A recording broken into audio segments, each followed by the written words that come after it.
নমস্কার, দেখছেন এবিপি আনন্দ, আপনাদের সঙ্গে আমি পাপিয়া। শুরু করছি বাংলার বিধান।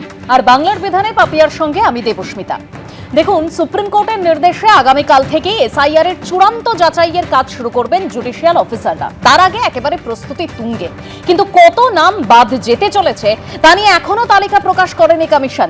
আর এই টালমাটাল আবহে সুতাহাটায় এইআরও ও বিএলওর মধ্যে তুমুল তর্কাতর্কি। দেখুন, একদিকে যখন এমন পরিস্থিতি, তখন ভোটের আগে ফের দলবদল। আসলে আপনারা বলতেই পারেন যে ভোট আসলে এটাই তো চেনা ছবি।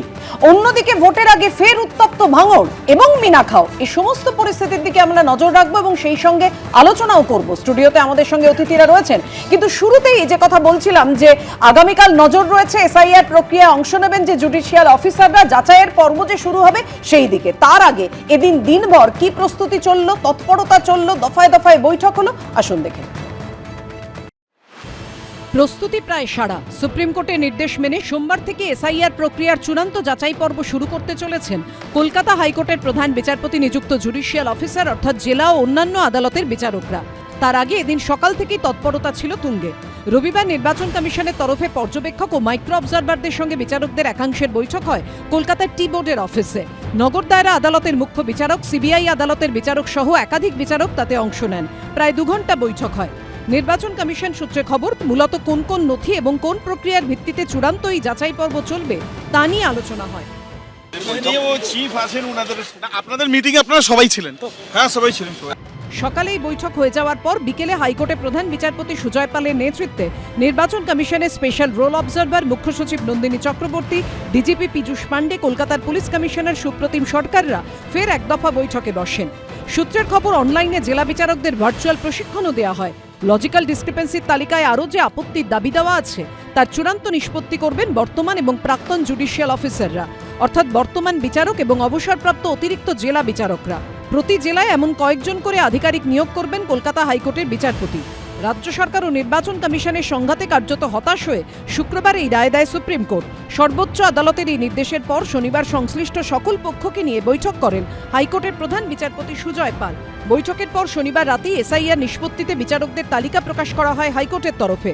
রাজ্যের বিচার বিভাগীয় সচিবকে দেয়া চিঠিতে হাইকোর্টের রেজিস্ট্রার জানিয়েছেন, জুডিশিয়াল অফিসার হিসেবে কাজ করবেন এনডিপিএস ও পক্সো মামলার 100 জন বিচারক। অন্যান্য কোর্ট থেকে আরও 150 জন বিচারক জুডিশিয়াল অফিসার হিসেবে কাজ করবেন। এখানেই শেষ নয়, সুপ্রিম কোর্টের নির্দেশ যথাযথভাবে পালন করা হচ্ছে কিনা তা খতিয়ে দেখতে একটি হাই পাওয়ার কমিটিও তৈরি করে দিয়েছে কলকাতা হাইকোর্ট। বিজ্ঞপ্তিতে বলা হয়েছে, 3 সদস্যের হাই পাওয়ার কমিটিতে জেলা জজ, জেলা শাসক ও পুলিশ সুপার থাকবেন। জাতীয় নির্বাচন কমিশন যে পদ্ধতিতে যাদের দিয়ে রাজনৈতিক উদ্দেশ্য প্রণোদিতভাবে বিজেপির হয়ে পক্ষপাতদুষ্ট কাজ করে মৃত্যুর মিছিল উপহার দিয়েছে, হয়রানি উপহার দিয়েছে, বাংলার মানুষকে একটা ভয়ঙ্কর অস্তিত্বের সংকটের আতঙ্কে ফেলে দিয়েছে, তো এবং যে পদ্ধতিতে তারা কাজ করছিলেন, যে পদ তৈরি করছিলেন, অন্য জায়গা থেকে আনছিলেন, আমরা আপত্তি করেছি। মাননীয় মুখ্যমন্ত্রী মমতা বন্দ্যোপাধ্যায় নিজে সওয়াল করে আপত্তি করেছেন এবং তারপর সুপ্রিম কোর্ট কিছু নির্দেশ দিয়েছেন, সেটা কলকাতা হাইকোর্টে এসছে এবং কলকাতা হাইকোর্ট সেই অনুযায়ী ব্যবস্থা নিয়েছেন। দেখুন, নির্বাচন কমিশনকে ডিএম, এসপি যারা নির্বাচন কমিশনের আন্ডারে এখন কাজ করছে, নির্বাচন কমিশনকে তাদেরকে নিয়ন্ত্রণ করতে হবে সঠিকভাবে, যেন তারা নিরপেক্ষ ভূমিকা পালন করেন। আর পালন না করলে সাসপেন্ড করতে হবে ডিএমএসপিকে। দেখুন, সুপ্রিম কোর্ট পুরোপুরি বলে দিয়েছে যে এই প্রশাসন ব্যর্থ, অপদার্থ এবং এদের নিরপেক্ষতা বলে কিছু নেই। সেটা মমতা বন্দ্যোপাধ্যায়ের সরকার, সেটা সুপ্রিম কোর্ট প্রধান বিচারপতি বলে দিয়েছে। আর কোনো সিলমোহরের প্রয়োজন নেই। রাজ্য সরকারের সমালোচনায় সরব কংগ্রেসও। দেখুন, এটা পশ্চিমবঙ্গের জন্য একটা লজ্জার, একটা অপমান যে পশ্চিমবঙ্গে একটা সরকার থাকা সত্ত্বেও এখানটায় এসআইআর প্রক্রিয়া সম্পূর্ণ করা যাচ্ছে না। সামনে পাহাড় প্রমাণ কাজ। এসআইআর এর চূড়ান্ত পর্বে লক্ষ লক্ষ ভোটারের নথির ফাইনাল যাচাই এখনো বাকি। তাই সব নজর এখন সোমবারে। আবির দত্ত, রুমা পাল ও অনির্বাণ বিশ্বাসের রিপোর্ট, এবিপি আনন্দ। দেখুন, একেবারে সুপ্রিম কোর্ট যখন এই নির্দেশ দেয় তখন কিন্তু সুপ্রিম কোর্ট একটা কথা পরিষ্কার করে বলে দিয়েছিল যে নিরুপায় হয়ে আমাদের এই নির্দেশ দিতে হচ্ছে। কি নির্দেশ? একেবারে হাইকোর্টের তত্ত্বাবধানে বিচারকরা আগামীকাল থেকে এই যে যাচাই পর্ব, সেই যাচাই পর্বের কাজ তারা শুরু করবেন। আমি এখান থেকে একটু সুমনদার কাছে যাব। সুমনদা, এই যে অভিযোগ ছিল, তার পাল্টা অভিযোগ ছিল, অর্থাৎ এই যে নাম বাদ দেওয়া হবে, এই চক্রান্ত করা হচ্ছে, এরকম অভিযোগ ছিল, তাহলে এখন তো একেবারে সুপ্রিম কোর্টের স্পষ্ট নির্দেশ, এই অভিযোগের আর কোনো জায়গাই থাকলো না। না, সেই জন্যই তো অভিযোগ তো করা হয়েছিল কতগুলো গুরুত্বপূর্ণ কারণে। আমাদের মাননীয় মুখ্যমন্ত্রী মমতা বন্দ্যোপাধ্যায় যখন এসআইআর নিয়ে সওয়াল করেছিলেন, সেই সওয়ালে পরিষ্কারভাবে যে কথাগুলো তিনি সুপ্রিম কোর্টে দাঁড়িয়ে বলেছিলেন এসআইআরের বিপক্ষে এবং ইলেকশন কমিশনের কার্যকলাপের বিরুদ্ধে, ঠিক সেই জায়গাগুলোতেই কিন্তু দেখবেন যে সুপ্রিম কোর্টের যে নির্দেশ, সেই নির্দেশ ঠিক সেই জায়গাগুলোতে এসছে। অর্থাৎ পরিকল্পনা মাফিক বাংলার বিভিন্ন বিধানসভা ক্ষেত্রে টার্গেট করে করে বাদ দেওয়ার যে চক্রান্ত, সেই বাদ দেওয়ার চক্রান্ত হচ্ছে। আমি 3টে বিধানসভার কথা উল্লেখ করব। একটা হচ্ছে ভবানীপুর, যেখানে 52% যা ভোটে মানে যা আপনার লজিক্যাল ডিসক্রিপেন্সি হয়েছে, তার 52% হচ্ছে মুসলিম ভোটারকে ডাকা হয়েছে, আপনার লজিক্যাল ডিসক্রিপেন্সির জন্য নোটিশ ধরানো হয়েছে। বালিগঞ্জে যার পরিমাণটা 77.5%, কলকাতা পোর্টে হচ্ছে 82%। অর্থাৎ এই যে প্রক্রিয়া, এই প্রক্রিয়াটা প্রমাণ করে যে এসআইআরের প্রক্রিয়া আদৌ মানে ইলেকশন কমিশনের যে ইলেকটোরাল রোল, অর্থাৎ ভোটার তালিকা সংশোধনের যে জায়গাটা, সেই সংশোধনের জায়গাটা উল্লেখযোগ্য নয়, বরঞ্চ দেখা যাচ্ছে যে বিজেপির নির্দেশে এসআইআরের মাধ্যমে বিভিন্নভাবে তারা কিন্তু যে টার্গেটেড কিছু ভোটারকে বাদ দেওয়ার চেষ্টা করছে, যেটা কিন্তু দিনের আলোর মতো প্রতীয়মান। তৃতীয়ত যে কথাটা বলবো সেটা খুব গুরুত্বপূর্ণ, যেটা হচ্ছে যে মাইক্রো অবজারভারদের নিয়ে যে কথাটা মুখ্যমন্ত্রী দাঁড়িয়ে বলে এসেছিলেন সুপ্রিম কোর্টে দাঁড়িয়ে, সেই মাইক্রো অবজারভাররা কোনোভাবেই অন্য কোনো রাজ্যের এসআইআরে উপস্থিত নেই। দুর্ভাগ্যজনক, পশ্চিমবঙ্গে মাইক্রো অবজারভাররা ইয়ারোর ওপরে তারা সিদ্ধান্ত নেবে কার নাম বাদ যাবে, কার নাম থাকবে। আমার কথা হচ্ছে যে নাম বাদ যাবে যদি তার পেছনে সত্যিকারের কারণ থাকে। কেউ যদি মারা যান, কেউ যদি অন্য জায়গায় চলে যান, বা কেউ যদি এই রাজ্যের আমার এই দেশের ভোটার না হন বা এই দেশের নাগরিক না হন, তার নাম না থাকলে অবশ্যই বাদ যাবে। কিন্তু ন্যায্য ভোটারের নাম বাদ যাওয়ার যে প্রক্রিয়া, সেই প্রক্রিয়া কিন্তু খুব দুর্ভাগ্যজনকভাবে সত্যি যে এসআইআরের মাধ্যমে আমাদের নির্বাচন কমিশন, যেটা একটা স্বশাসিত সংস্থা বলে আমরা জানি, যে নির্বাচন কমিশন দীর্ঘদিন ধরে ভারতবর্ষের এই ভারতবর্ষের যে নির্বাচন ব্যবস্থা পরিচালনা করে আসছে, তারা কিন্তু একটা দলের নির্দেশে চলছে এবং সেইভাবেই কিন্তু তারা ভিন রাজ্য থেকে মাইক্রো অবজারভার নিয়ে এসে, যারা আদৌ বাংলার পদবি সম্পর্কে তাদের কোনো ধারণা নেই, তারা তাদেরকে দিয়ে জোর করে ইয়ারোদের ওপর চাপ সৃষ্টি করে নাম বাদ দেওয়ার যে প্রক্রিয়া, সেই প্রক্রিয়াটা ধারাবাহিকভাবে তারা চালিয়েছে। সুতরাং এই যে রায়টা যেটা হয়েছে সুপ্রিম কোর্টের, এতে লজ্জাটা কিন্তু একমাত্র হচ্ছে ইলেকশন কমিশন অফ ইন্ডিয়া, যে তারা প্রমাণ করেছে যে তারা ন্যায্যভাবে ভোট পরিচালনা করার জায়গায় নেই। এটা অত্যন্ত দুর্ভাগ্যজনক ভারতবর্ষের নির্বাচন ব্যবস্থার ইতিহাসে, এটা অত্যন্ত দুর্ভাগ্যজনক একটা রায়, যেটা দিতে বাধ্য হয়েছে সুপ্রিম কোর্ট। একদম আপনি যেটা বলছেন, এবং বাকি অংশটুকু একটু বললেন না সুমনবাবু, সেটা হচ্ছে তখন কিন্তু কমিশন বলেছিল যে আমরা বাইরে থেকে আনতে বাধ্য হচ্ছি কারণ রাজ্য সরকার সহযোগিতা করছে না। আমি কেয়ার কাছে আসবো। কেয়া, এইখানেই তো প্রশ্নটা, যে সুপ্রিম কোর্ট দুখানা বিকল্প দিয়েছিল, মানে দুটো পথ রেখেছিল। একটা হচ্ছে বাইরে থেকে আইএস আইপিএস দের নিয়ে আসা, এবং সেই সঙ্গে যাতে এই বিচার ব্যবস্থাকে সক্রিয় করতে না হয়, শেষ পর্যন্ত বিচার ব্যবস্থাকে সক্রিয় করতে হলো। এই পথে, এই রাস্তায় কেন হাঁটতে হলো সেটা বলতে গিয়ে তুমি দেখো শব্দবন্ধগুলো, আনফরচুনেট, ব্লেম গেম, কিভাবে দোষারোপের পারা চলছে রাজ্য কমিশনের মধ্যে, এবং সেই সঙ্গে বলতে হচ্ছে ট্রাস্ট ডেফিসিট। আমি বলছি কমিশনের ক্ষেত্রেও তো একই অভিযোগ উঠেছিল, রাজ্য বিজেপির শীর্ষ নেতৃত্ব তারা কমিশনের কাজেও সন্তুষ্ট হতে পারেনি, সেটা তো তোমাকে মানতে হবে। কমিশন যদি একেবারে এসওপি মেনে পুরো পরিকল্পনা করে আসতো, তাহলে তো এত ভুল ভ্রান্তি, এত কিছু হতো না, তো অভিযোগও উঠতো না। সবার আগে বলি, আমি দোকান কাটা বেহায়া প্রবাদটা শুনেছিলাম, আজকে স্টুডিওতে চাক্ষুষ দেখলাম, এবং ওই চোরের মায়ের বড় গলা সেটাও আমরা দেখে নিয়েছি। কেন? কারণ সুপ্রিম কোর্টে যে 82 শিক্ষার থাপ্পড় খেয়েছে রাজ্য সরকার, যে সরকার এসআইআর প্রক্রিয়াটাই বন্ধ করতে গেছিল, সেই জায়গায় তারা থাপ্পড় খেয়ে চলে এসেছে, লেজ গুটিয়ে কুই কুই করে তারা রাজ্যে চলে এসেছে। এবং সেখানে যে অবজারভেশনগুলো, সত্যি কথাই ট্রাস্ট ডেফিসিট, অর্থাৎ একটা রাজ্য সরকার এসআইআর প্রক্রিয়াটা এবং অযোগ্যদের পাশে দাঁড়ানোর জন্য সেদিন প্রায় 60 জন 60 জন উকিল আমার আপনার করের টাকা দিয়ে তারা নিয়ে গেছে কি না অযোগ্য ভোটার রাখতে হবে, মৃত ভোটার রাখতে হবে, ভুয়ো ভোটার রাখতে হবে। তো দুটো উদাহরণ, তিনটে উদাহরণ দিচ্ছি। প্রথম কথা, আমরা প্রথমে কি দেখলাম, 6800 প্রায় অ্যাপ্রক্সিমেট, সেখানে নাকি কোনো মৃত্যু হয়নি, নাহি জন্ম নাহি মৃত্যু, 6800 এমন বুথ পেয়েছে এই পশ্চিমবঙ্গে। পরবর্তীকালে যখন মিডিয়া এবং এবিপি আনন্দের সমস্ত মিডিয়া যখন দেখালো, সেটা কমতে কমতে কমতে এখন দুটোতে এসে দাঁড়িয়েছে। মানে কিরকম মিথ্যাচারিতা চিন্তা করুন, যে গত 22 বছরে এখানে কোনো মৃত্যু হয়নি, কেউ সরে যায়নি, কারোর কোনো রকম ট্রান্সফার হয়নি। আচ্ছা, দ্বিতীয়, 7 জন এমন ধৃতরাষ্ট্র পাওয়া গেছে পশ্চিমবঙ্গে যাদের 100টা ছেলে। আর গতকালে আরেকটা ইন্টারেস্টিং দেখলাম, মানে কি হাস্যকর, মানে শুনতে হাস্যকর লাগে। আচ্ছা, এই যে নাম সংযোজন বিয়োজনে কে আপনি বলবেন, আপনি বলবেন আমি যে কমিশন করলো কি না, না আমি যে কমিশন কি করছিল বলছি, কমিশন আসছে, খুব ইন্টারেস্টিং, ভালো প্রশ্ন। আমি আগে এই তথ্যটা দিয়ে দিই, আপনাদেরও মনোরঞ্জন হবে, বেবি আমাদের দর্শকদেরও মনোরঞ্জন হবে। একজন ছেলে, দুজন বাবা। ক্যানিং এর ভদ্রলোকের নাম বাগদুল ইসলাম মোল্লা, তার দুজন বাবার খোঁজ পাওয়া গেছে, আব্দুল রহিম মোল্লা আবার রহিম বক্সি মোল্লা। এবার কি বলে, বাবা খুঁজে নেবে এ পয়েন্ট বি কোনটা, আইদার আর করে বাবা খুঁজতে হবে। এইটা হচ্ছে পশ্চিমবঙ্গ সরকার। এবার আপনি জিজ্ঞেস করছেন যে নির্বাচন কমিশন কি করছিল। দেখো, নির্বাচন কমিশন কি করছিল আমি জানি না, কিন্তু এই রাজ্যে AERO এবং ERO তাদের যে ভূমিকা প্রশ্নের মুখে, বিএলওরা অনুপ্রাণিত আমরা বহু জায়গায় দেখেছি, শুনেছি, আমরা করেছি। কিন্তু কি আমরা তো একটা ছবি দেখেছিলাম, অভিষেক বন্দ্যোপাধ্যায় তো র্যাম্পে হাঁটিয়েছিলেন, যাদেরকে একেবারে নির্বাচন কমিশনের খাতায় তারা মৃত, এদিকে তারা জীবিত। খুব সুন্দর। কিন্তু তারা ওই একই বিষয় যেটা পাপিয়া সুমন বাবুর ক্ষেত্রে বললেন, অশ্বত্থামা হয়তো ইতিগজ, দেবস্মিতা তুমি পরের পার্টটা বললে না, যে এরা সবাই ফর্ম 6 ভর্তি করে তারপর র্যাম্পে এসেছিলেন। ওই র্যাম্প ওয়াকটা করতে তার আগে ফর্ম 6, এবং সেটা আমরা দেখিয়ে দিয়েছি। না না, আবার ওই জায়গায় যাবে কেন, কমিশন ওই জায়গায় নিয়ে গেল কেন? কমিশন কাকে দিয়ে তৈরি হয়? এই রাজ্য সরকারি কর্মচারী এবং রাজ্য সরকারি কর্মচারী। আমি দায়িত্ব নিয়ে বলছি, তাদের বলা হয়েছে ইচ্ছা করে, এই যে মানুষের কারা দিয়েছিল, ব্যানার্জি বন্দ্যোপাধ্যায়, এগুলো কেন রাজ্য সরকার যথেষ্ট যারা কর্মচারী তাদের দেননি? ডেটা এন্ট্রি অপারেটর সেটা দেয়নি।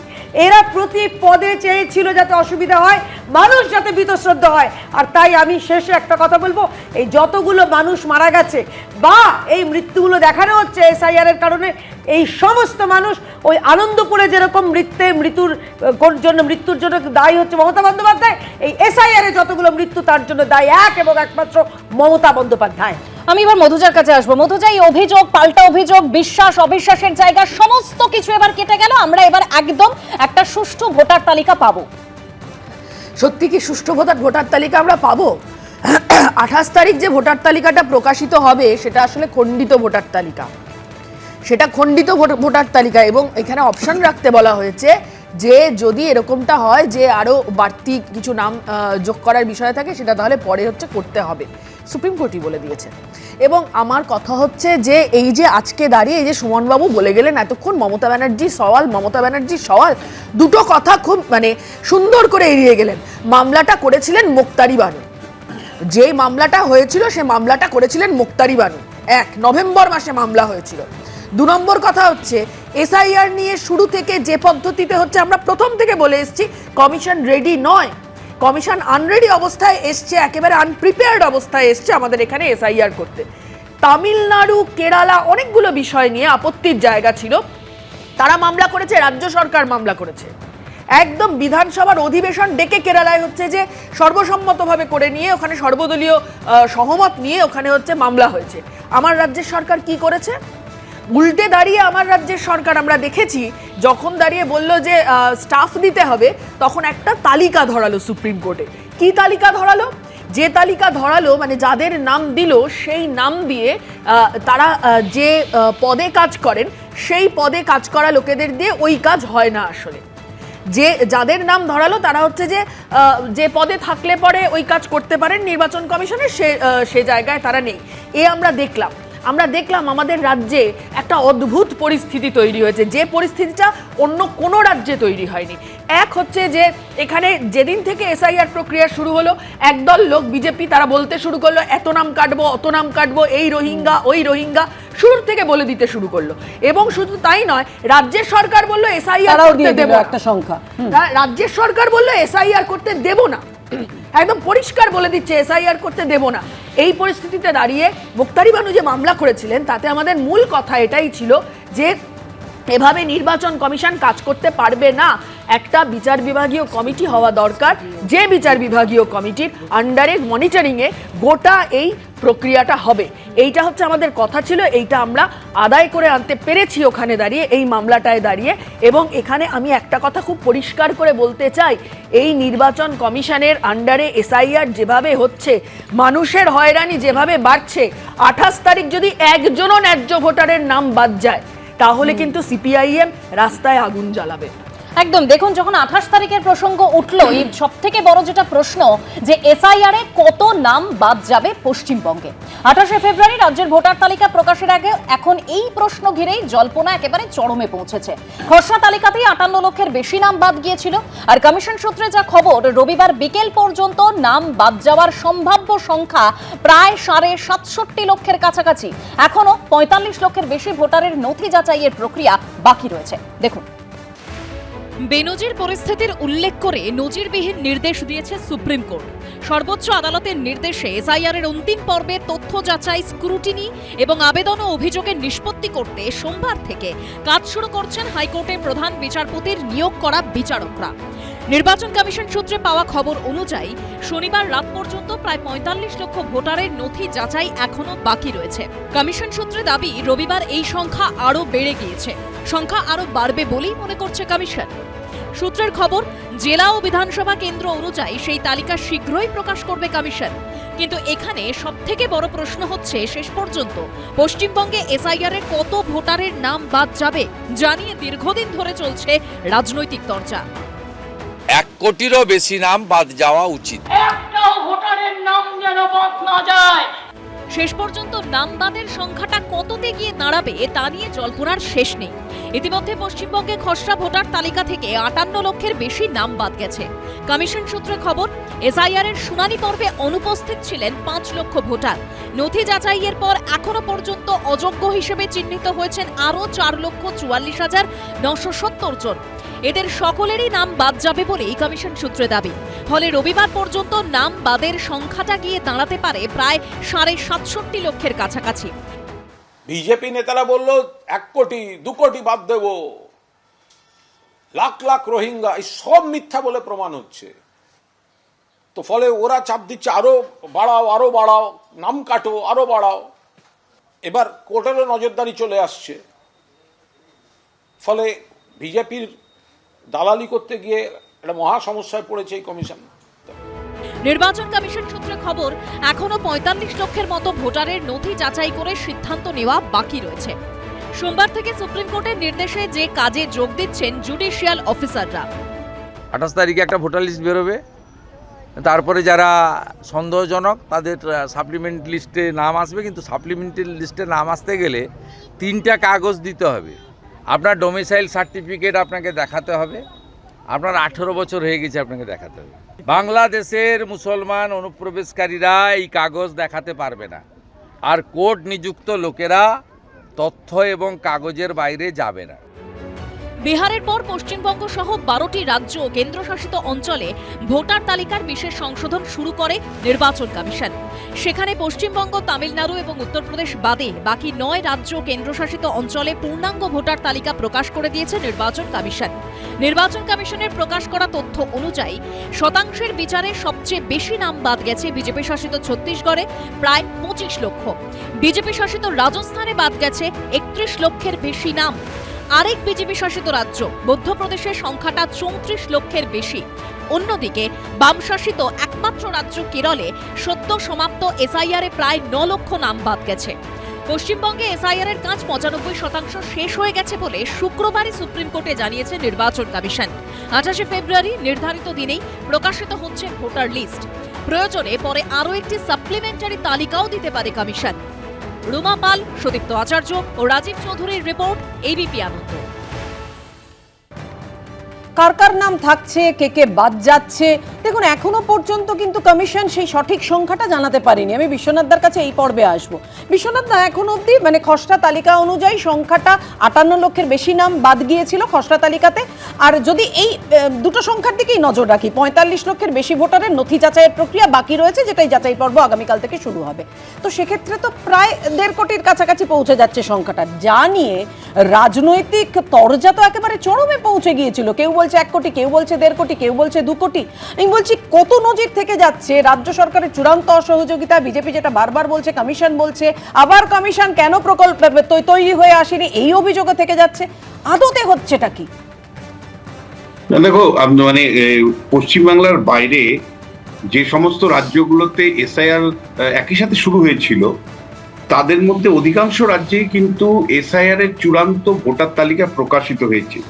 তাতে গুজরাটে 13.4% নাম বাদ গেছে, ছত্তিশগড়ে 11.7% নাম বাদ গেছে, গোয়ার মতন রাজ্যে 10.7% নাম বাদ গেছে।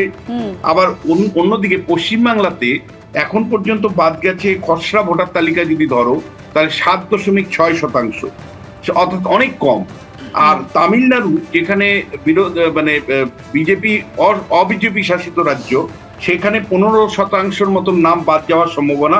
আর উত্তরপ্রদেশ বিজেপি শাসিত, সেখানে 18% নাম বাদ যাওয়ার সম্ভাবনা আছে। ফলে তুমি বুঝতেই পারছো, কিন্তু পশ্চিমবাংলা একটা অদ্ভুত ধরনের রাজ্য। মানে এখানে প্রতিনিয়ত রাজনৈতিক তরজার ফলে বলা যায় যে নজিরবিহীন শুধু ঘটনা নয়, ভারতবর্ষের সংবিধানটাই শেষ হয়ে গেল। এই কারণে শেষ হয়ে গেল, আমি বললাম খুব দায়িত্ব নিয়ে শেষ হয়ে গেল বললাম, যে যারা সংবিধান লিখেছিলেন তারা পুরোপুরি দায়িত্ব নির্বাচন সংক্রান্ত এবং নির্বাচন তালিকা সংক্রান্ত দায়িত্ব নির্বাচন কমিশনকে দিয়েছিল। অথচ সেই নির্বাচন কমিশনের এই স্বাধীনতার 75 বছর পরেও এই প্রথম নির্বাচন কমিশনের কোনো দায়িত্ব সরাসরি সুপ্রিম কোর্ট নিজের হাতে নিল বা জুডিশিয়ারি নিজের হাতে নিল। এটা ভারতবর্ষের অরিজিনাল যে সাংবিধানিক অবস্থা, তার মধ্যে একটা বড় ধরনের কাঠামোগত পরিবর্তন। ফলে অনেক সংবিধান বিশেষজ্ঞই কিন্তু উদ্বিগ্ন যে এটা যদি চলতে থাকে তাহলে সংবিধানকে রক্ষা করা যাবে কিনা। এবং সংবিধান যারা লিখেছিলেন তারা আশা করেছিলেন যে সাংবিধানিক সংস্থার কর্মী দেওয়া হলো না, কর্মী কেন্দ্র এবং রাজ্য সরকার দেবে, কেন্দ্র এবং রাজ্য সরকারের সহযোগিতা নিয়ে এই ইলেকশন কমিশন সাংবিধানিক সংস্থা হিসাবে কাজ করবে। সুপ্রিম কোর্ট যে অবজারভেশন রেখেছে তাতে দেখা যাচ্ছে যে কমপ্লিট মানে নন কোঅপারেশন রাজ্য সরকারের তরফ থেকে পেয়েছে। আর কমপ্লিট মানে পরিকল্পনাহীনতার অভাব কিন্তু ইলেকশন কমিশনের ছিল। ফলে একটা অদ্ভুত ধরনের পরিস্থিতি, যে ইআরও অ্যাসিস্ট্যান্ট ইআরওদের উপর ভরসা রাখার কথা, ইলেকশন কমিশন যে নথি সুপ্রিম কোর্টে দাখিল করেছে তাতে বলেছে যে মানে সাদা কাগজ আপলোড করা হয়েছে, খবরের কাগজ আপলোড করা হয়েছে, এমন সমস্ত ডকুমেন্ট আপলোড করেছে ইআরওরা যেগুলো মানে কোনো মতেই সঠিক ভোটার কিনা সেটা জাস্টিফাই করে না। আবার একইভাবে ইআরওরা নিজের মর্জি মতন একের পর এক অ্যাসিস্ট্যান্ট ইআরও নিয়োগ করেছেন। একজন ইআরও 11 জন অ্যাসিস্ট্যান্ট ইআরও নিয়োগ করে মানে প্রায় 1 লক্ষর উপর ভোটারের ভেরিফিকেশন কমপ্লিট করেছেন। ফলে তুমি বুঝতেই পারছো যে এখানে যেটা হয়েছে সেটা হলো কমপ্লিট একটা নন কোঅপারেশন ইলেকশন কমিশনের। আবার ইলেকশন কমিশনও যথার্থভাবে পদক্ষেপ সময় মতো নিতে পারেনি, সেই এফআইআরই করলো, সেই মানে শাস্তিমূলক ব্যবস্থাগুলো নিল, কিন্তু অনেকটা পরে নিল। যদি প্রথম রাতেই বেড়াল মারতে পারতো, অর্থাৎ মানে যারা দায়বদ্ধ এবং ভুল কাজ করছে বা পলিটিক্যাল কারণে যারা ইআরওরা কাজ করছিল, তাদের যদি প্রথমেই শাস্তির ব্যবস্থাটা নিশ্চিত করতে পারতো, তাহলে আজকে ইলেকশন কমিশনের ক্ষমতা হয়তো কেড়ে নিয়ে সুপ্রিম কোর্ট নিজের হাতে নিত না, যেটা অভূতপূর্ব। এবার কত নাম, মানে দেখো ইলেকশন কমিশন 95% মতন ঠিকই বলেছে, 95% মতন নাম তারা কিন্তু পরিষ্কার জানিয়ে দিবে 28 তারিখে। কিন্তু যে ফিগারটা আমার কাছে আছে সেটা আমি তোমাকে একটু বলতে চাই। মানে অযোগ্য হিসাবে ইতিমধ্যেই, মানে আমি বলছি খসড়া প্রতিবেদনের পর, অর্থাৎ 58 লক্ষের পর অযোগ্য হিসাবে ইতিমধ্যেই 4,44,970 জনের নাম উঠে এসেছে। ডিএমদের কাছে পেন্ডিং ছিল 4,66,323 জনের নাম, আর রিভেরিফিকেশন প্রায় 30 লক্ষ নাম এই রিভেরিফিকেশন এবার জুডিশিয়ারিকে করতে হবে। আর ইআরও অ্যাসিস্ট্যান্ট ইআরওদের কাছে এখনো 20 লক্ষর মতন ভোটার নথি আছে যেগুলো নিয়ে তারা সিদ্ধান্ত নেননি। ফলে এই বিপুল পরিমাণে ভোটারদেরকে কিন্তু ভেরিফাই করে তাদেরকে চূড়ান্ত ভোটার তালিকায় অন্তর্ভুক্ত করতে হবে। যেই সুযোগটা আছে নমিনেশন পেপার সাবমিশনের নমিনেশন উইথড্রর দিনের আগের পর্যন্ত। ফলে আমরা আশা করব যে যাদের নামগুলো 28 তারিখে উঠবে না সেই নামগুলো ভেরিফাই করে উইথড্রর শেষ দিন আগের দিন তাদের মধ্যে যারা যোগ্য তাদের নাম উঠবে। কিন্তু তোমাকে আমি বলতে পারি এত সব করার পরেও আমরা নাগরিক জীবন থেকে যে দাবি করেছিলাম প্রত্যেক যোগ্য ব্যক্তির নাম ভোটার তালিকায় থাকতে হবে, আর প্রত্যেক অযোগ্য নাম সে মৃত হতে পারে, সে দু বা তিন জায়গায় নাম থাকতে পারে, বিদেশ থেকে আসা লোকের নাম হতে পারে, অনুপ্রবেশকারী হতে পারে, স্থায়ীভাবে চলে যাওয়া হতে পারে, তাদের একজনও অযোগ্যের নাম থাকবে না, এটা আমরা দাবি করেছিলাম। কিন্তু তোমাকে পাপিয়া, আমার যে জেলা ভিত্তিক তথ্য আমার কাছে আসছে তাতে আমি তোমাকে দায়িত্ব নিয়ে একটা কথা বলতে পারি, দিনের শেষে বিচার বিভাগ হস্তক্ষেপ করা সত্ত্বেও আমাদের কিন্তু বিশুদ্ধ ভোটার তালিকা তৈরি হলো না শব্দটা বললাম তার কারণ মাঝে প্রচুর জল ঢুকে গেছে, মাঝে প্রচুর বিপদগামী হয়েছে। এখন জুডিশিয়ারি চেষ্টা করছে একটা কারেক্টিভ মেজার্স নিয়ে কিছু উদ্ধার করতে।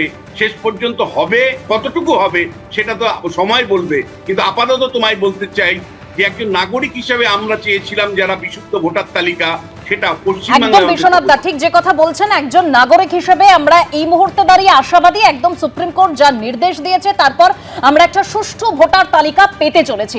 কিন্তু দেখুন কমিশনের এই যে সিদ্ধান্ত বদল, কখনো অ্যাপ কাজ করছে না, কখনো বলা হচ্ছে যে অ্যাডমিট কার্ড প্রথমে নেওয়া হবে না, তারপর আবার বলা হলো অ্যাডমিট কার্ড নেওয়া হবে, তারপর বাড়ির প্রকল্পের সেই নথি, একাধিক কারণে কিন্তু সাধারণ মানুষের চূড়ান্ত হয়রানি হয়েছে, আমরা তা দেখেছি। তবে আমি একটু সলিলদার কাছে আসবো। সলিলদা, ভোট মানেই তো সেই আইন শৃঙ্খলা নিয়ে একটা প্রশ্ন থেকে যায়, নিরাপত্তা নিয়েও।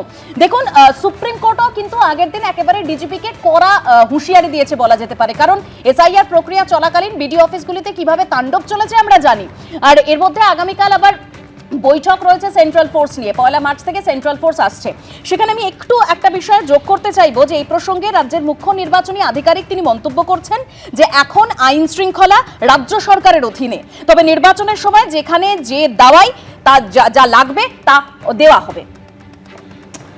দেখো, আমি দুটো কথা বলতে চাই। এক নম্বর হচ্ছে, দেখো এই এসআইআর প্রক্রিয়াতে এই সুপ্রিম কোর্টের এই যে লেটেস্ট যে ভার্ডিক্ট, যেটা বিচারপতি নিয়ে যে কমিটি করা হয়েছে, সেই ব্যাপারে আমি একটা কথা বলতে চাই। দেখো, প্রথমে দেখো একটা কথা কিন্তু বলেছে সুপ্রিম কোর্ট, বলে খুব হতাশা প্রকাশ করেছে। সেটা হচ্ছে বলেছে যে এই যে মাইক্রো অবজারভারদের ব্যাপারে যে 8,850 জন যে গ্রুপ বির অফিসার দেওয়ার কথা ছিল সেটার কি হলো।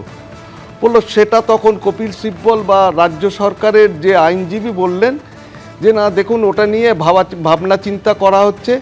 তখন কিন্তু ওরা হতাশা প্রকাশ করেছেন সুপ্রিম কোর্টের প্রধান বিচারপতি সূর্যকান্ত। পরিষ্কার বুঝতে পেরেছেন যে রাজ্য সরকারের চরম অসহযোগিতা, এবং তারপরেই কিন্তু এই জুডিশিয়াল অফিসারদের কিন্তু উনি এন্ট্রাস্ট করার ব্যবস্থা করেছে। এবং খালি তাই বলেননি, এবং বলেছে যে এদের যে কমিটি হবে এদের ডিসিশনই ফাইনাল, এবং এদের ডিসিশনকে যেন মনে করা হয় যে এটা সুপ্রিম কোর্টের নির্দেশ, এই পর্যন্ত বলেছে। আর আইন শৃঙ্খলার অবনতি কিন্তু আমি অ্যাপ্রিহেন্ড করছি দিনে দিনে কিন্তু আরও কিন্তু এটা শার্পলি ডিক্লাইন করছে আইন শৃঙ্খলার পরিস্থিতিটা দিনের পর দিন। এখন কিন্তু আমি দেখো কত বড় শঠতা, যে 8,850 জন যে গ্রুপ বির অফিসার দিতে বলেছিল তার মধ্যে কারা ছিল না? যারা রিটায়ার করে গেছে তাদের নাম ঢোকানো হয়েছে, যারা মারা গেছে তাদের নাম ঢোকানো হয়েছে, ক্লারিক্যাল জব যারা করে তাদের নাম ঢোকানো হয়েছে। মানে দেখো, কয়লার কালি যায় না ধুলে, স্বভাব যায় না মলে। একটার পর একটা দেখো, একটার পর একটা দ্বিচারিতা রাজ্য সরকারের তরফ থেকে কিন্তু দেখেছে সুপ্রিম কোর্ট। আর এর ফলে যে ঘটনা ঘটেছে তার পরিণতি হচ্ছে আজকের এই যে হাইকোর্টের মাননীয় বিচারপতির সভায় যে এই এডিজে কোর্ট এবং ডিস্ট্রিক্ট জাজের র্যাঙ্কের অফিসারদের দিয়ে একটা কমিটি করেছে, এবং আমি কিন্তু খুব একটা আশা করতে পারছি না। এর পরেও দেখবে এখনো কিন্তু তোমার আইনজীবী, সাংসদ কল্যাণ ব্যানার্জি থেকে শুরু করে তৃণমূলের যারা নেতা নেত্রী যারা বলে যাচ্ছে যে আমাদের জয় হয়েছে, নির্লজ্জ বেহায়ার মতো কথা বলছে সবাই। কিসের জয় হচ্ছে? সুপ্রিম কোর্ট তো অলরেডি ইন ডেসপায়ার বলেই দিয়েছে যে এই যে দ্বিচারিতা, এর জন্য আমি আলটিমেটলি বিচারপতিদের দিচ্ছি, তারাই এই কমিটি করবে এবং তাদের ডিসিশন ফাইনাল হবে। কাদের বদলে দিয়েছিল? 8,850 মাইক্রো অবজারভারদের বদলে। আজকে কি হবে? জেলায় জেলায় 2জন এডিজে এবং 1জন ডিস্ট্রিক্ট জাজকে দিয়ে কমিটি করা হবে। তারা করবেটা কি? আর রইল তোমার যে প্রশ্ন যে সেন্ট্রাল ফোর্স, এই সেন্ট্রাল ফোর্সকে চালনা কারা করবে? করবে তো পশ্চিমবঙ্গ সরকার। এরিয়া ডোমিনেশন কারা করাবে? করবে তো পশ্চিমবঙ্গ সরকার। যেখানে কোনো সেন্সিটিভ জায়গা নেই সেখানে দেখবে সেন্ট্রাল ফোর্স ঘুরছে, যেখানে দেখবে গন্ডগোল হচ্ছে সেখানে পৌঁছবে গন্ডগোল শেষ হয়ে যে মার্ডার হয়ে যাওয়ার পরে। 2018 সালে পঞ্চায়েত ইলেকশন, একদম আমরা 50 জনের বেশি প্রাণ চলে গিয়েছিল। একদম যে কথা বলছেন বারবার করে সলিলদা, যে অভিযোগ করছেন, একটু সুমনবাবু রিয়াকশন নিতে হবে। আমি বলছি যে 2016, 2019, 2024, 2024 এই 2021 এই নির্বাচন, প্রত্যেকটা নির্বাচনে কিন্তু নির্বাচন হয়ে যাওয়ার পরে বিরোধী পক্ষ যারা ছিল তারা কিন্তু এই ধরনের অভিযোগ করেনি। অর্থাৎ ভোট মোটামুটি ভালোভাবেই ভোট হয়েছে, শান্তিপূর্ণভাবেই ভোট হয়েছে, এবং সেই ভোট সম্পর্কে ভোটের যে প্রক্রিয়া, 59 জন মারা গেছে, 59 জন মারা গেছে সম্পর্কে বড় ধরনের কোনো অভিযোগ নেই। একটু বলেন, সুমনবাবু বলেন, তারপর যে আপনি যে প্রশ্নগুলো উঠলো একটু আগে আমাদের এক অধ্যাপক এবং পুলিশের প্রাক্তন কর্তা যে প্রশ্নগুলো তুললেন, আমি বলছি যে আপনাকে তো এটাও ভাবতে হবে যে হ্যাঁ অবশ্যই যে এটা একটা নজিরবিহীন রায়, কারণ বিচার বিভাগের অফিসারদের ব্যবহার করা হচ্ছে। আসলে ব্যাপার হচ্ছে যে যারা সংবিধান লিখেছিলেন তারা কি ভাবতে পেরেছিলেন নাকি যে প্রধান নির্বাচন কমিশনের প্রধান নির্বাচন করার জন্য যে কমিটি, সেই কমিটি থেকে চিফ জাস্টিস অফ ইন্ডিয়াকে বাদ দিয়ে সেখানে একজন সরকারের মন্ত্রীকে, কেন্দ্রীয় সরকারের মন্ত্রীকে সেখানে পুট করে দেওয়া হবে? আমি বলছি যে এই জিনিসটা কি জানতাম আমরা যে পশ্চিম বাংলায় দাঁড়িয়ে বিরোধী দলনেতা থেকে একাধিক বিজেপি নেতা তারা ঠিক করে দিচ্ছে কতজন মানুষের নাম বাদ যাবে। কেউ বলছেন 1 কোটি, কেউ বলছেন 1.5 কোটি, কেউ বলছেন 2 কোটি। ধারাবাহিকভাবে আমরা দেখেছি যে নির্বাচন কমিশনের যে প্রক্রিয়া, সেই প্রক্রিয়াগুলোকে সুপ্রিম কোর্ট রিজেক্ট করেছে। যে মাইক্রো অবজারভাররা সিদ্ধান্ত নেবেন বলে নির্বাচন কমিশন বলেছিল, সেই মাইক্রো অবজারভাররা যে আদৌ বাদ দিতে পারেন না, ইয়ারোরা বাদ দিতে পারেন, এই যে অধিকার কেড়ে নেওয়ার যে প্রক্রিয়া, সেই প্রক্রিয়াটাকেও তো ওরা বাতিল করেছেন। ওরা সাহায্যকারী হিসেবে থাকবে, প্রক্রিয়াটাকে ভাবতে হবে তো। আপনি কি ভাবতে পেরেছিলেন একটা সরকার, একটা কেন্দ্রীয় সরকারে যারা প্রতিষ্ঠিত দল, তারা একটা রাজ্যে ক্ষমতায় আসবে বলে তারা টার্গেট করে করে বিধানসভা ভিত্তিক নামগুলো বাদ দিয়ে দিচ্ছে? আপনি ভেবে দেখুন আজ কোন দেশে আমরা বাস করছি, কোন রাজনৈতিক দল কেন্দ্র পরিচালনা করছে, এবার তো বলতে দিতে হবে যে মিথ্যা কথাগুলো বলে যাচ্ছে একজন অধ্যাপক হয়ে। বলতে দিতে হবে কি আর কাছে আসতে হবে? তৃণমূল কংগ্রেস বিপুল ভোটে এগিয়ে রয়েছে, সেই সমস্ত জায়গাতে তারা ইচ্ছাকৃতভাবে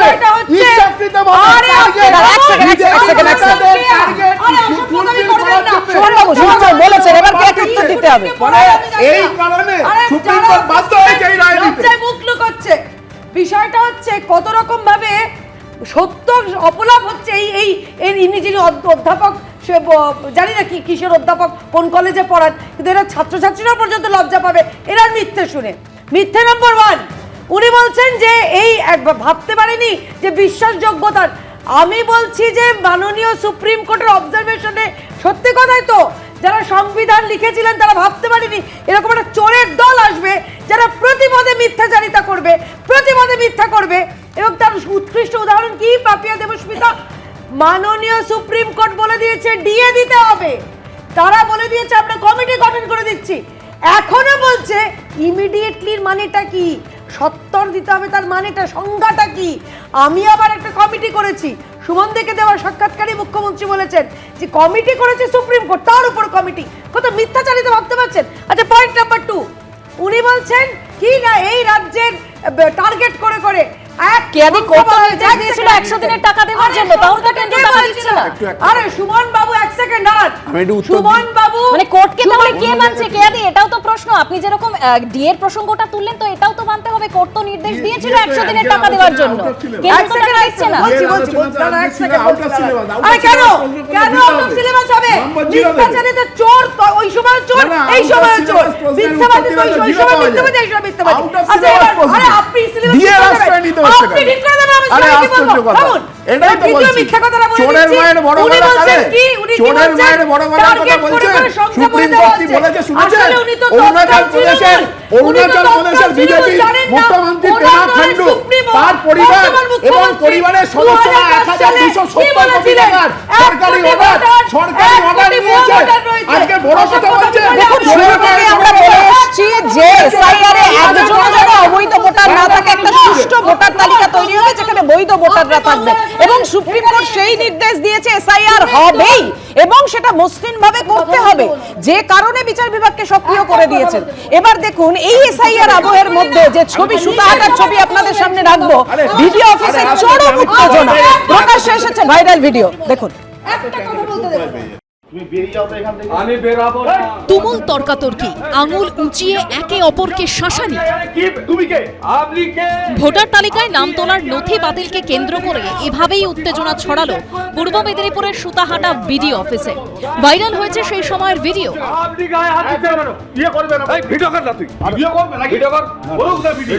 যেখানে দেখা যায় এই আরো সৃজিত কুমার মিশ্র টেবিলে বসেছিলেন, তখনই তার দিকে এগিয়ে যান বিএলও সঞ্জয় মিত্তা দাস। এরপরে শুরু হয় তুমুল তর্কাতর্কি। না সাহেবের সঙ্গে তো কি আছে, রিজেক্ট করেছেন কেন? আচ্ছা ঠিক আছে, না রিজেক্ট করেছেন কেন? ভিডিওতে সুতাহাটা ব্লকের এই আরো সৃজিত কুমার মিশ্রকে দেখা যাচ্ছে। তিনি হলেন ওই ব্লকেরই বিপর্যয় মোকাবিলা দপ্তরের আধিকারিক, যার সঙ্গে তার তুমুল বাগবিতণ্ডা হয়েছে। তিনি হলেন দুর্গাচকের বিএলও সঞ্জয় মিত্তা দাস। দুর্গাচক নিউ পুনর্বাসন প্রাথমিক বিদ্যালয়ের প্রাথমিক শিক্ষক তিনি। আমি গিয়ে জাস্ট জিজ্ঞেস করেছি, স্যার যে রিজেক্ট করলেন যে ভোটার নতুন আবেদনকারী, তাদের কি দোষ ছিল বা কি প্রবলেম সেটা একটু খুলে বলুন। হুমকি দিয়েছেন, উনি বলছে মেরে ছাল চামড়া গুটিয়ে দেবো, এইসব কথা বলেছেন। নির্বাচন কমিশনের নিয়ম অনুযায়ী এসআইআর প্রক্রিয়া চলাকালীন কোনো কারণে বৈধ ভোটারের নাম বাদ গেলে কিংবা নতুন ভোটারের নাম তালিকায় তুলতে গেলে ফর্ম 6 পূরণ করতে হয়। বিএলও সঞ্জয় মিত্তার দাবি, নিয়ম অনুযায়ী হলদিয়া বিধানসভা কেন্দ্রের কুমারচক এলাকার 13 জন নতুন ভোটারের জন্য সুতাহাটা বিডিও অফিসে ফর্ম 6 জমা করেন তিনি। কিন্তু অভিযোগ, এরপর 13 জনের মধ্যে 10 জনের মোবাইল ফোনে নথি বাতিলের মেসেজ আসে। কিন্তু কেন নথি বাতিল করা হলো, এই প্রশ্ন তুলে বৃহস্পতিবার সুতাহাটা বিডিও অফিসে হাজির হন সঞ্জয় মিত্তা। এরপরই দুজনের মধ্যে তুমুল বাকবিতণ্ডা শুরু হয়।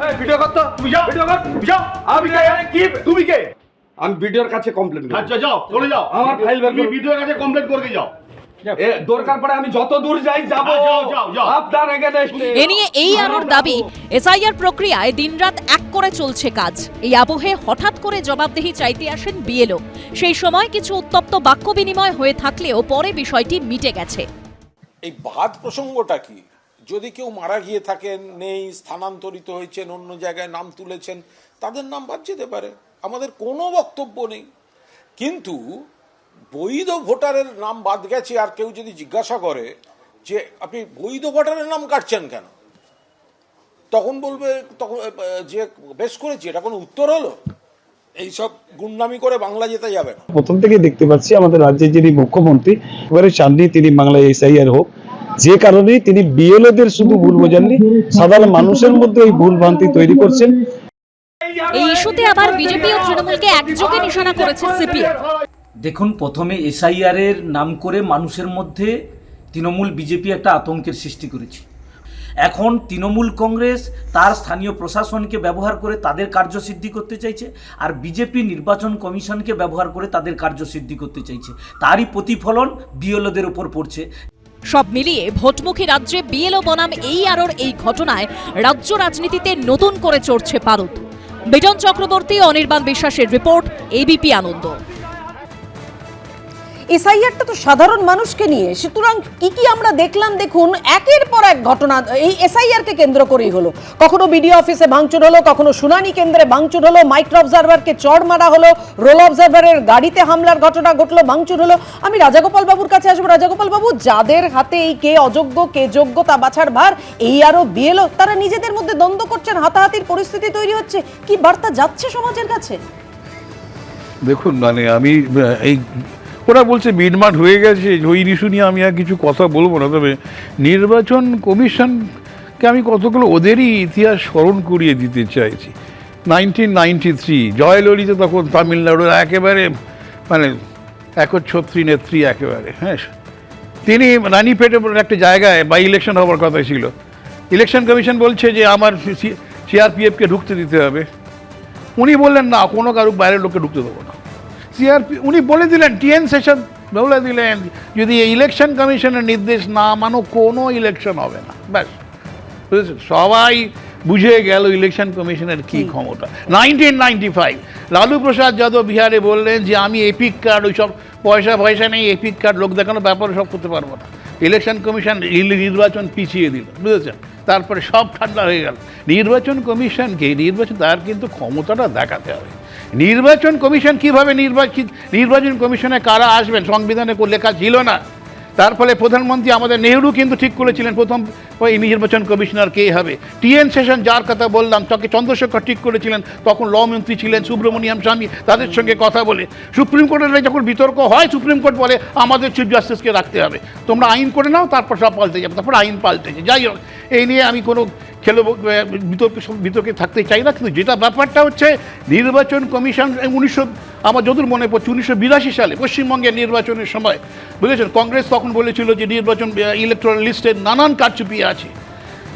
এই নিয়ে সুপ্রিম কোর্টে লক্ষ্মীচরণ সেন ভার্সেস হাসানুজ্জামান একটা মামলা হয়েছিল। সেই মামলায় সুপ্রিম কোর্ট পরিষ্কার জানিয়ে যায় নির্বাচন কমিশনের যে ক্ষমতা আছে আমি সেখানে হাত দিতে পারি না, নির্বাচন কমিশন কাজ করবে। এবছরই আমরা দেখলাম যখন দেখা যাচ্ছে রাজ্য একেবারে অনড়, এই জায়গায় দাঁড়িয়ে 142 সংবিধানের স্পেশাল ক্ষমতা দেওয়া হয়েছে সুপ্রিম কোর্টের কাছে। সেই ক্ষমতাটাকে সুপ্রিম কোর্ট বলল যখন মীমাংসা হচ্ছেন, অথচ নির্বাচনের প্রয়োজন আছে, গণতান্ত্রিক কাঠামো কিছুতেই নষ্ট করা যাবে না, আমরা আমাদের যে স্পেশাল পাওয়ার আছে সেটা ব্যবহার করব। সেই ব্যবহার করেই কিন্তু ওরা জুডিশিয়াল যে সমস্ত অফিসার আছেন সেই অফিসারদের তারা কিন্তু নিয়োগ করলে দেখা যাচ্ছে যারা নিয়োগ হয়ে যাচ্ছে খুব দ্রুততার সঙ্গে। আমাদের বিচার ব্যবস্থা সম্বন্ধে একটা দৃঢ়সূচিতার অনেকটা ভাবনা চিন্তা অনেকে করে, কিন্তু খুব দ্রুততার সঙ্গে এগুলো ঠিক হয়েছে। দেখা যাক আমরা কীভাবে হয়। যে মানুষগুলো ঝগড়া করছে দেখালেন এই আলোর সঙ্গে বিএলও, মাথা গরম টরম করছে, মানে ও বলছে আমার লিস্ট বাদ যাচ্ছে, ও বলছে এইসব এইগুলো হচ্ছে পাবলিকলি যেগুলো যারা করছেন এগুলো কিন্তু সরকারি আইন অনুযায়ী কিন্তু অফেন্স। আপনি সরকারি কাজকর্ম পাবলিকলি এতে আনতে পারেন না। ইন্ডিয়া দিয়ে করেছে, করা উচিত। কেউ তো বলছে এক্ষুনি ভিডিও কর, action should be taken. Election commission যদি আপনি সত্যিকারের টিএন সেশন যদি আপনাদের অতীতের একজন চেয়ারম্যান চিফ ইলেকশন কমিশনার থেকে থাকেন, যেভাবে কাজ করেছিলেন, আপনাদের উচিত এক্ষুনি অ্যাকশন দেওয়া। না করেন আরও রোজই এই খবরের কাগজে টেলিভিশনে ছবি দেওয়ার জন্য এরা কিন্তু রোজই ঝগড়া শুরু করে দেয়। তো এইগুলোকে কড়া হাতে দমন করা দরকার, যেটা আগে আমরা দেখেছি। এখন দেখছি সব নড়েওয়ালা চুপচাপ বসে আছে। হ্যাঁ, এই দিয়ে কিন্তু কাজ হবে না। আমার মনে হয় ইলেকশন কমিশন যদি গোড়া থেকে শক্ত হাতে এই কিছু কাজ করতো, যারা বলেছে বেঁধে রাখবো তাদের বিরুদ্ধে অ্যাকশন করতো, যে বলেছে আমরা হ্যাঁ এত লোককে বাদ দেবো তাদের বিরুদ্ধে যদি একেবারে সিরিয়াস ওয়ার্নিং, স্টার্ন ওয়ার্নিং, সেটা কিচ্ছু দেওয়া হয়নি। একদম অ্যাকশনের কথা বলছিলেন রাজাগোপাল বাবু। আমি এখান থেকে একটু মধুজার কাছে যাবো। মধুজা, আমাদের মনে পড়ে যাচ্ছে সেই মনিরুল ইসলামের কথা, যার বিরুদ্ধে এখনো এফআইআর হয়নি, কোনো রকম ব্যবস্থা নেওয়া হয়নি। আমরা দেখলাম ডিজিপিকে আগে শোকজ করা হয়েছিল, আর এবার সুপ্রিম কোর্ট একেবারে কড়া বার্তা দিল। অ্যাকশন কোথায়? এটাই তো প্রত্যেকের প্রশ্ন। এরকম ছবি আমাদেরকে সামনে দেখতে হচ্ছে না। আমাদের রাজ্যে এ ধরনের কোনো ঘটনায় কেন্দ্রীয় সরকার রাজ্য সরকারের বিরুদ্ধে বা রাজ্য সরকার কেন্দ্রীয় সরকারের বিরুদ্ধে যেখানে দাঁড়িয়ে অ্যাকশন নিতে হবে সেখানে দাঁড়িয়ে এই অ্যাকশনগুলো হয় না। এটা শুধু নির্বাচন কমিশনের ক্ষেত্রে সত্যি নয়। আমরা দেখলাম যে ওই সবুজ ফাইলের কেস দেখলাম, সেখান থেকে শুরু করে দেখুন আপনি একের পর ইডি সিবিআই মামলা যাই দেখুন না কেন, কোথাও দাঁড়িয়ে দেখবেন না যে কেন্দ্রীয় সরকারের কোনো বিষয়, মানে কেন্দ্রীয় সরকার কোথাও রাজ্য সরকারের বিরুদ্ধে ব্যবস্থা গ্রহণ করেছে বা রাজ্য সরকারের কোনো আধিকারিক তার বিরুদ্ধে ব্যবস্থা গ্রহণ করেছে, এবং রাজ্য সরকারের পক্ষ থেকে কেন্দ্রীয় সরকারের বিরুদ্ধে কোথাও ফর্মালি কোনো ব্যবস্থা গৃহীত হয়েছে। এটা আমরা দেখব না। এটা দেখব না, তার কারণ যে কারণে মমতা ব্যানার্জি মামলা করতে পারেন না এসআইআর এর বিরুদ্ধে, গিমিক দিতে হয়, চমক দিতে হয় ওই কালো শাল জড়িয়ে সুপ্রিম কোর্টে দাঁড়িয়ে। ঠিক সেই কারণেই মামলাটা না করতে পারেন না, যে কারণে সেই কারণে কিন্তু তৃণমূল তো বলছে তোমরা পারোনি, মানুষের হয়ে তিনি পৌঁছে গিয়েছিলেন সর্বোচ্চ আদালতে, মানুষের অভিযোগের কথা বলতে, সিপিআইএম এর সওয়াল করেছেন। মুক্তারি বানু সিপিআইএম এর কর্মী, এক।